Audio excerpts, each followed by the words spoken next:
Hi, and welcome to Mondays with Marlo. This is a very special event today because we're not at my apartment as usual. We're at the Huffington Post offices because today is the official launch of the women's page on Huffington Post, of which I am the editor-at-large. But what's even more exciting is that we've got the chief with us today, Arianna Huffington, who not only founded and created it, but still runs the Huffington Post, and she's so fabulous to work with. I'm very privileged to be able to play with her during my work day.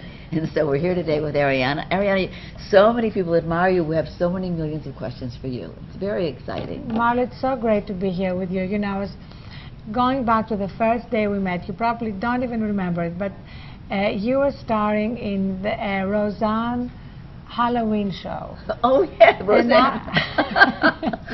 And one of the highlights of my career. I was having a little walk-on part, and we were there in makeup together. And I've so much always admired the stands you have taken, and I never give a speech on the subject of women without quoting your great line about how if you are a man to be called ruthless, you have to be Joe McCarthy. If you're a woman, you just have to put somebody on hold. Right. Well, I'm thrilled that you quote me because I'm quoting you, and I read your book, Fearless, and I adore it. I just love it, and I want to do a whole piece on that. But I want to get to the women here who are dying, and men too, who are dying to ask you questions about your philosophies on striving for success and for overcoming fear, which is so important to women of all ages.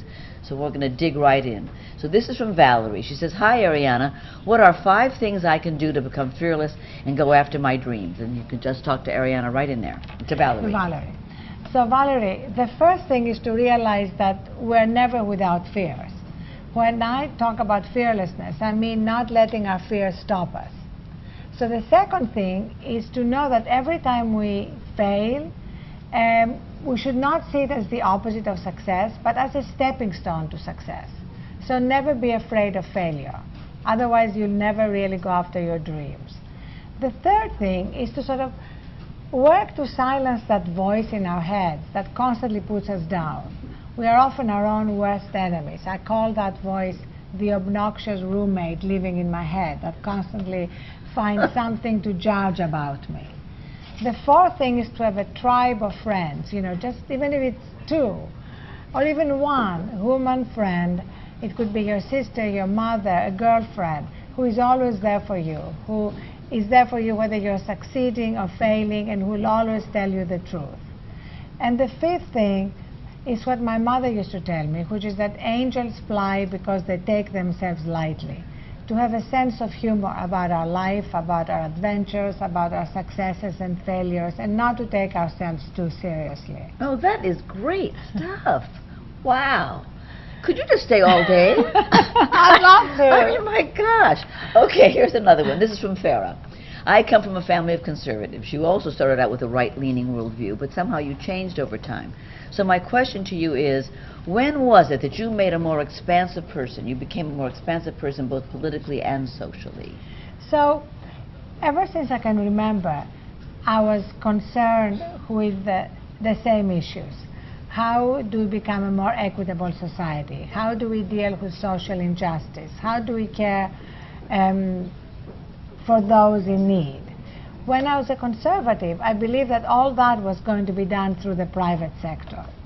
I gradually saw that we also needed government, that we could not just do it all through the private sector. So my shift was entirely about my understanding of the role of government.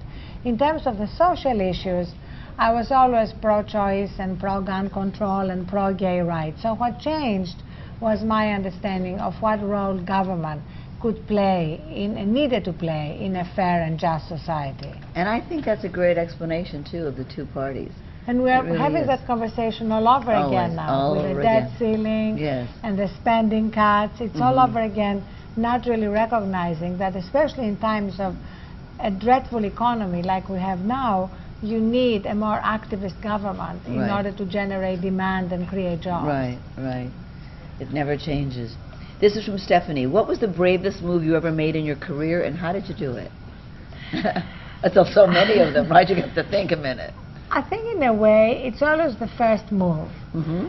When I wanted to go to Cambridge to study, I lived in Greece. a family that was always struggling to make ends meet. And I saw a picture of Cambridge in a magazine, and I told my mother that I wanted to go to Cambridge. And everybody else laughed at me except my mother. And she said to me, let's find out how you can do that. So in a sense, she was always that amazing champion who loved me unconditionally, whether I succeeded or failed, but who always backed me up. And it was really her backing that made it possible for me to make that move, to try to get into Cambridge. And getting into Cambridge began to change my life. You know, Yes. it made it possible for me to become president of the Cambridge Union, which led to a The book debating contract, team, right? the The debating debating team. team. So, you know, it snowballed. But Yes. it was like that first move Yes. of trying to do something which literally everybody except my mother thought was impossible. Right. And only because she loved you did she Only believe because it. she loved me, because she believed anything was possible. Right. In fact, I remember that she kind of borrowed some money to buy us 2 tickets to fly to London, take the train to Cambridge. We didn't see anybody. She just wanted me to see Cambridge. It was almost like visualization. Oh, how So great. she said, I want you to see it. I want you to imagine yourself here, she said. Oh, that's so great. This is from Dara. What is your biggest challenge at work every day? My biggest challenge is to recognize that every day ends with a large number of incompletions.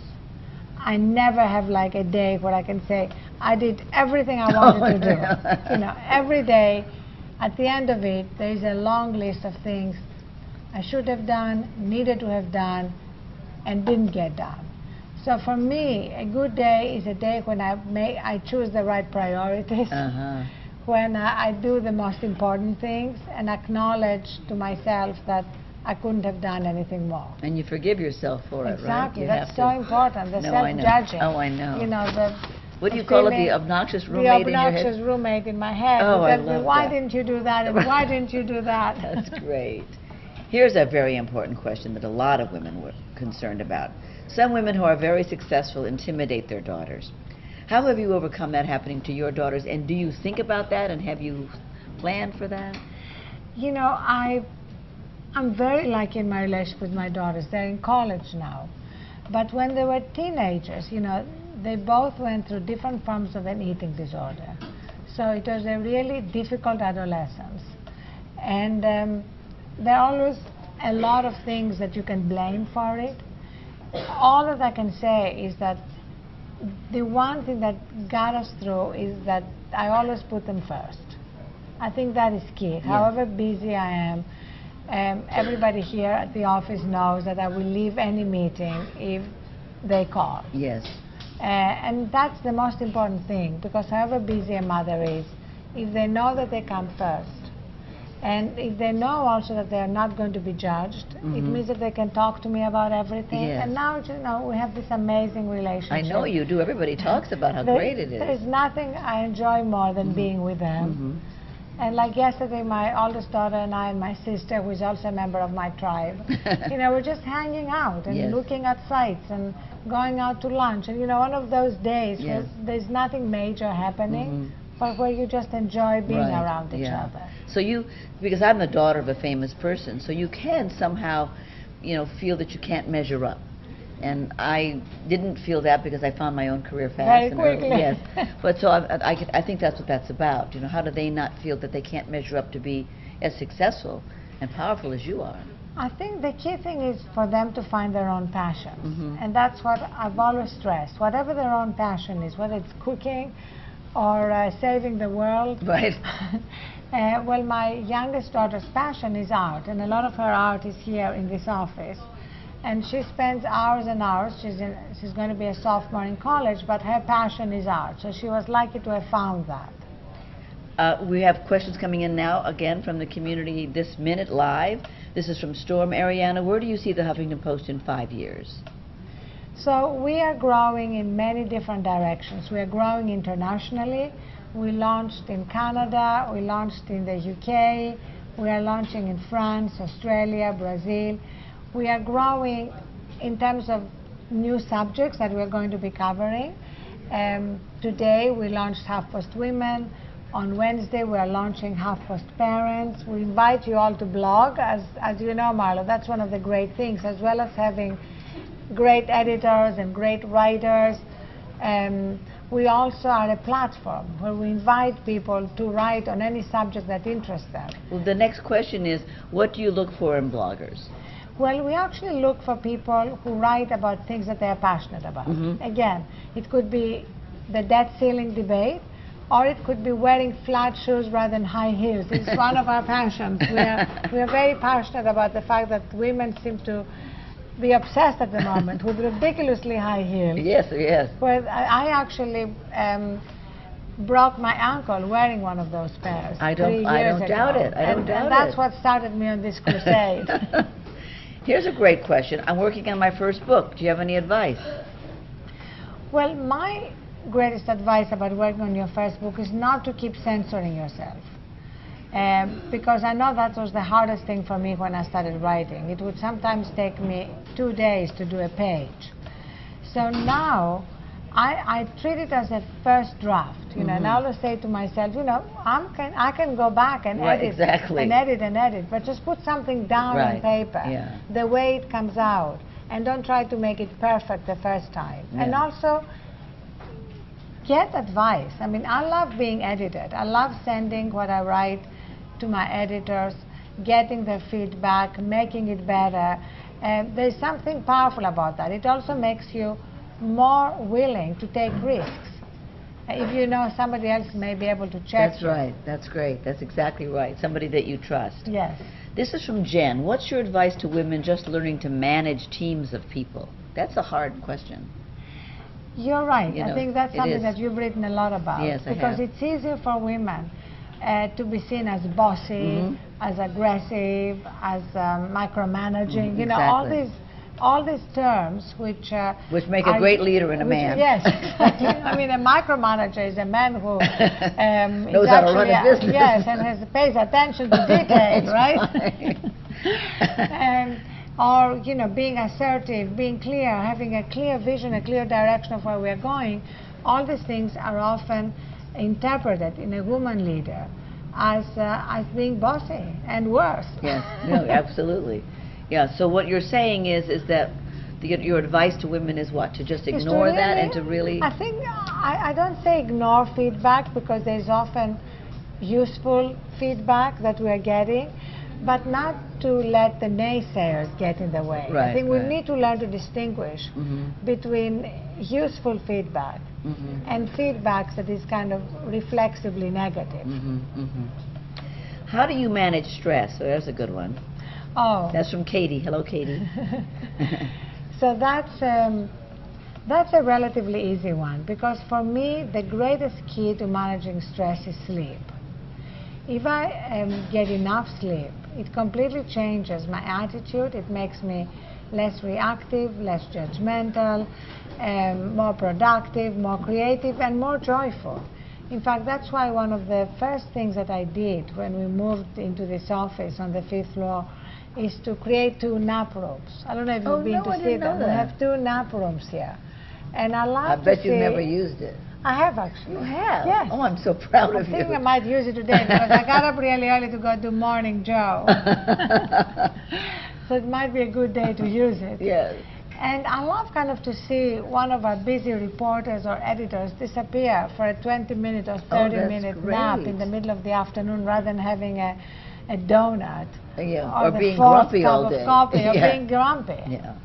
I find that when I get up early, I wrote 2 blogs this weekend for you, by the way, and I did them on a Sunday morning when it was quiet at 7:30. My brain works so well at 7:30 in the morning. I'm just really, I remember. And they're great blogs. Thank you. Thank you. I love doing it. I just really am having a great time. And you're getting so many comments, and people love them. Yeah, they're getting very engaged. This is from Sylvia. Do women need to be nice at work? Now, you write a lot about this in your book. Yes, well, what I say is that there's a difference to being loving and being nice. Loving is something very genuine. It's caring about people. Even when you want to point out something that's not working out, to do it out of caring. Nice means somehow being reluctant to express yourself. Yes. We have a great post about that today. by Catherine Minouche, who left Duke, went to Mackenzie, and then left and started her own site called the Daily News, where she's basically helping young women, 20-something, learn how to navigate offices. Because she said when she was at Mackenzie, she was always apologizing for her opinions. It was like, I hope you don't mind my saying that. It was as though she was apologizing for taking space. Right.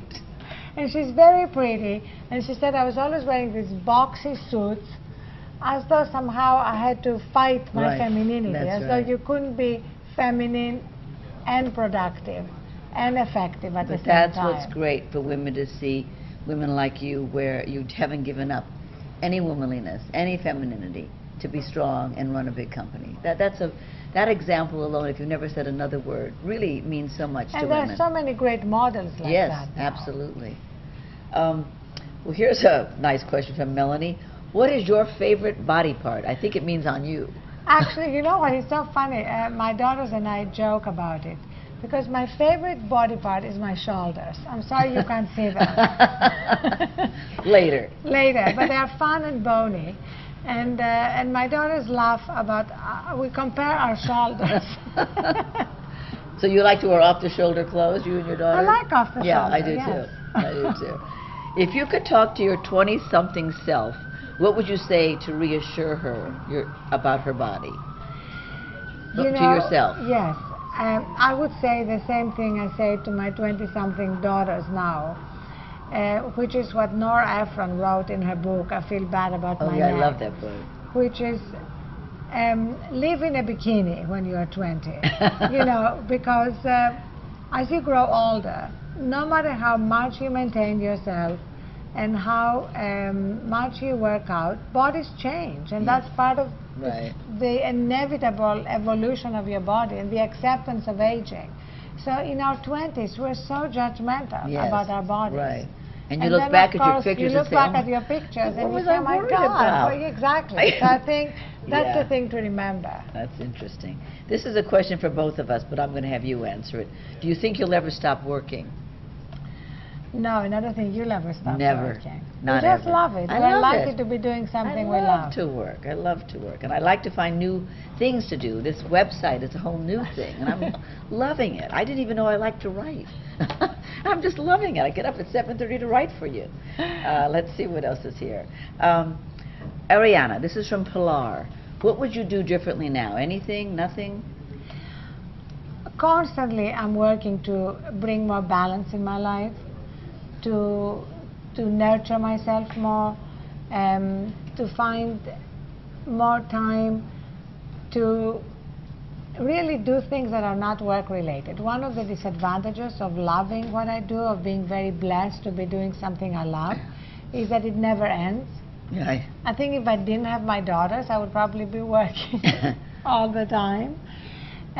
So that's part of the balance. I mean, doing a yoga class or doing a massage or going for a walk or a hike or whatever it is that you love is something which then I feel makes me and makes us better at what we're doing for work.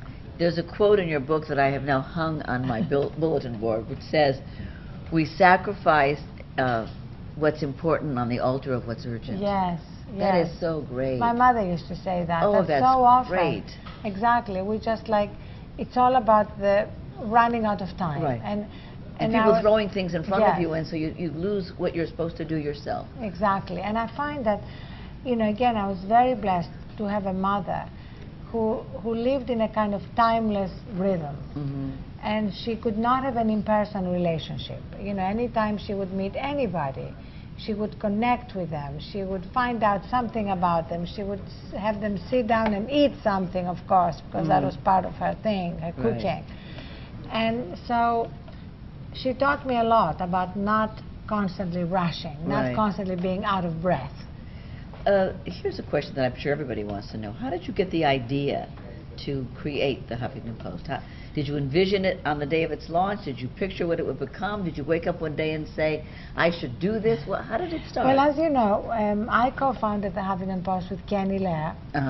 And it was really during conversations when we felt that a lot of the important conversation in the country had moved online, but many people who should be part of the conversation were not online. Because either they were not particularly tech savvy or they didn't have the time to do it.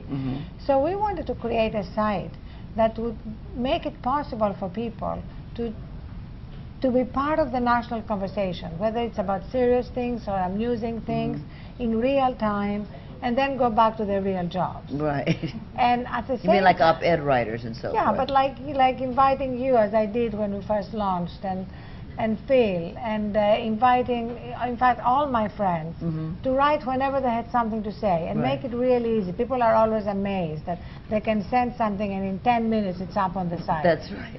Sure, a lot of people would also have written it for the New York Times, but it's a process, right? It takes at least 48 hours to get it up. And at the same time, we wanted to have all the news in real time with a certain attitude and a certain playfulness. I mean, we have a lot of fun with our headlines. Right, yes you do. And we wanted also to make it available for anyone to comment. And then as we started making some money, or bringing in money, we started adding original reporting. So now basically the Huffington Post has evolved a lot. Yes. And by adding original reporting, by adding multiple sections, then by merging with AOL, we now have over 50 sections. Amazing. Covering, everything from politics to style to books to women to Black Voices, everything. Yes, Black Voices is Wednesday. Launching Thursday. Thursday, that's great. Now, this is from Sarah. Which women have really impressed you this year in business, tech, medicine, philanthropy, any field really?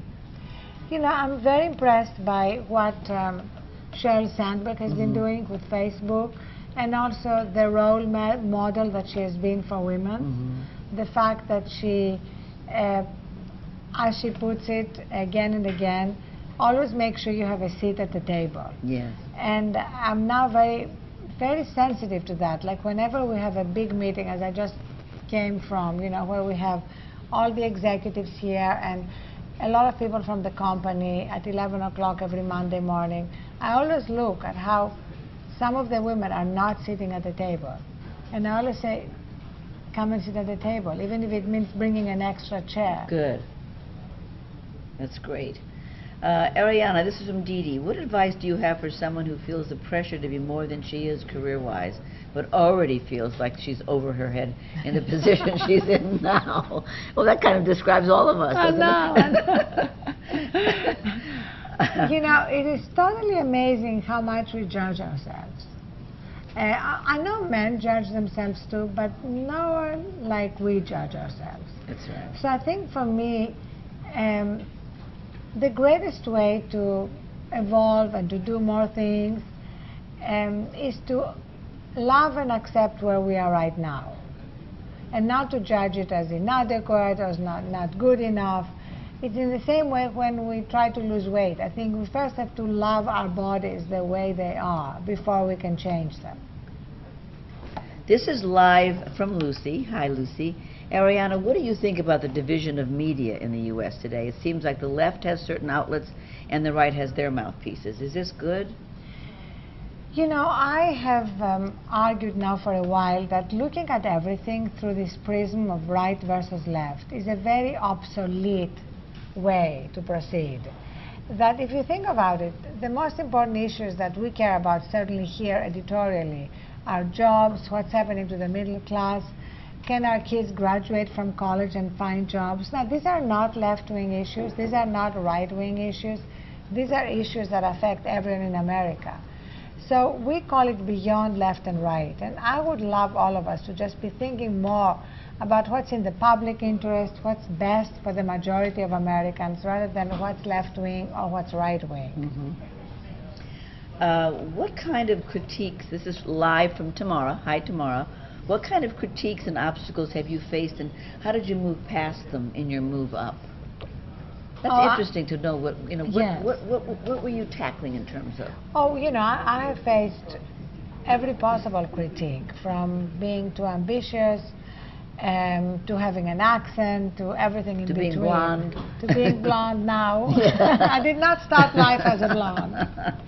Such an honest woman. But But I feel the most important thing for me is not to have a thick skin. I don't believe in a thick skin because I think when you have a thick skin, you don't let a lot of good things in either. No, that's true. So I believe in being completely permeable, like a child. Have you noticed how a child can be really upset, maybe cry, throw a temper tantrum, and 5 minutes later, it's over. Right. It literally is completely over. I'm like that.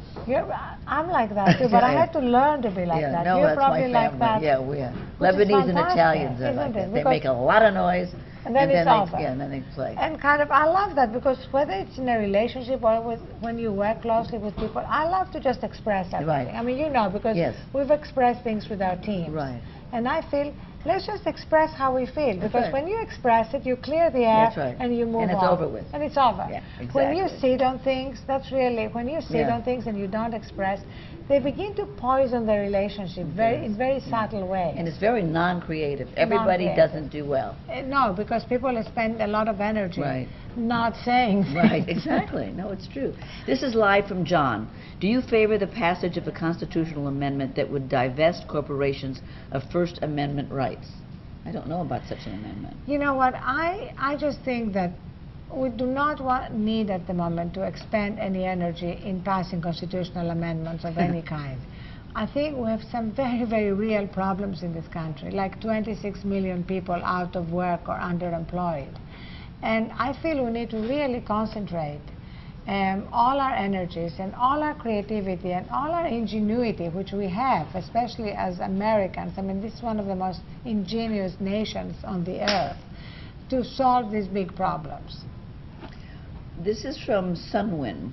Why doesn't the Huffington Post have a science department? Oh, how perfect. We are about to have a science department. Oh, good. In fact, we have a great editor who is working directly with me, whom I think you've met, Grace Kaiser. Oh, yes, Who is going to be our first science editor. that's great. Well, there, you see, you heard it first here. What are your thoughts on the debt ceiling, Ms. Huffington? So I think that the whole debate around the debt ceiling has been a manufactured crisis. We do have some real crises. We have a debt crisis, and we have a growth crisis, and we have a jobs crisis, but we do not have a debt ceiling crisis. So we spent a lot of energy about something which was not a real problem. And now we have a deal, or about to have a deal, but we still don't have solutions to the real problems. To the debt ceiling, right. So Washington has been consumed by something which is not real in the lives of the American people. And today, as you know, Marlo, the splash that we have on our women's side is something very real. It's about how there are women in college at the moment who cannot afford to pay their college debts. And as a result, many of them, thousands of them, are selling themselves to pay their college debts. Now, that is something real. And dealing with that, dealing with what that means in terms of accumulated college debts, lack of jobs, is something where our leaders should be spending their energy and attention as opposed to this artificial debate. You know, I went through Walter Reed Hospital one day with Phil. We were visiting the soldiers who were, you know, in the hospital with all kinds of injuries, and so many of them have gone to Iraq in order to get an education. Which is and so it just tragic. killed me. Here they were with missing limbs, trying to get an education. They put their lives on the line to get an education. And I thought, there's got to be a better way in our country. People shouldn't have to risk their bodies to get an education. I know. It's horrible. Especially when this education has always been the way out, Of course. the way to sort of achieve your dreams. As it was for you. Yes, absolutely. You know, thank God you didn't have to go to to war to do it. Let's see here. Why is it that 80 to 90, this is from Barry, why is it that 80 to 90% of what the Huffington Post has on Obama is negative? It seems only Randy Rhodes, Lawrence O'Donnell, and Chris Matthews get it, and that is that the presidency is unique in the amount of filibusters, death threats, and outright determination by the other side to ruin this country just in order to ruin this president. So I don't see it that way. I see us as telling it like it is. You may agree or not disagree, but we're not cheerleaders for anyone. We're not cheerleaders for either political party. We just believe that the Obama administration underestimated the jobs crisis. And now the president said that after the deal, he will pivot to jobs. We are producing a video now, a collage of how many times he has said that. You know, time after Yes, time right. after time. He says we're now going to pivot to jobs. Job is going to be my biggest priority. But it hasn't happened. No. And in the meantime, real people are hurting. This is from live from Nikki. What can we expect with the new channels? I guess that means, well, you have a science channel, a women's Yes. channel. You're doing a boomer channel shortly. Yes, we're launching HuffPost 50. The Black Voices you have coming up. We're launching a HuffPost Latino Voices as well. Great. And basically, we want to cover everything that our readers are interested in and cover it in the kind of obsessive way that the Huffington Post likes to cover things. We say that sometimes the mainstream media suffer from ADD, attention deficit disorder, and we suffer from OCD. We cover stories obsessively until we can break through the static and have a real impact. That's great. This is live from Vicky. How do you recommend getting informed about politics? Many people vote based on the political party of the candidate. How can we start acting on a more grassroots level from bottom up? That's about information. That's a great question. And actually, it starts at the local level. And as you know, Marlo, since the merger with AOL, I oversee Patch, which is our hyper-local initiative. We are in 850 towns at the moment across America. And at that very local level, there is so much we can do to actually get involved in our communities, find out both about how politics works at the local level and also what we can do beyond politics to make things better in the community. So for me, there is nothing like starting at the local level, because that's where often we can be empowered to make things better. You know, one of the things I notice when I travel around the world, and Greece is a perfect example of it, the whole family is involved with the children. You see grandparents taking the children out for walks. You see teenagers taking children out, or teenagers helping the elderly. The whole community is involved in the lives of the citizens. That's something that's sort of lost in this country because we move out of our neighborhoods usually as we grow up and want to follow our dreams. I think getting this idea of Patch is great because it could bring the community together to find help within the community, you know, rather than needing it from the government or other places. And I think increasingly, as we're looking at how dysfunctional Washington has become, whatever party you belong to, you know, you see that things are not working in Washington. People are looking to their own communities for solutions, a place where they can trust each other, and where they can actually be empowered to change things. We don't have time for many more, but this is live from Terry. What does Arianna think about the current education in America and her thoughts on virtual education for children? Well, I love virtual education. I think we have this incredible opportunity now to have an amazing amount of knowledge available to us and to our children online. And this is particularly important as there are so many drastic cuts at the school level, at the local and state level. I mean, one of the most tragic things that we're going to be covering when we launch HuffPost Black Voices on Thursday is how our schools have become almost resegregated. You know, how much African American children are suffering in terms of an inadequate education, the horrible dropout rates from middle school and high school. And yet the hardest thing about education is that even those who do everything right and graduate from college so often cannot get a job. I can't get a job, exactly. I think we only have time for one more or two more. Do you think because of, this is live from Nikki. Hello, Nikki, welcome. Do you think because of the social networks, we as women are pushing forward, or are we setting ourselves back? Social networks are all good. They give us an opportunity to connect with each other, to find people of mutual interests. But at the same time, I think it's terribly important to learn to disconnect from them. That's why one of my favorite sites on the Huffington Post is our Healthy Living site. where we have a section called Unplug and Recharge.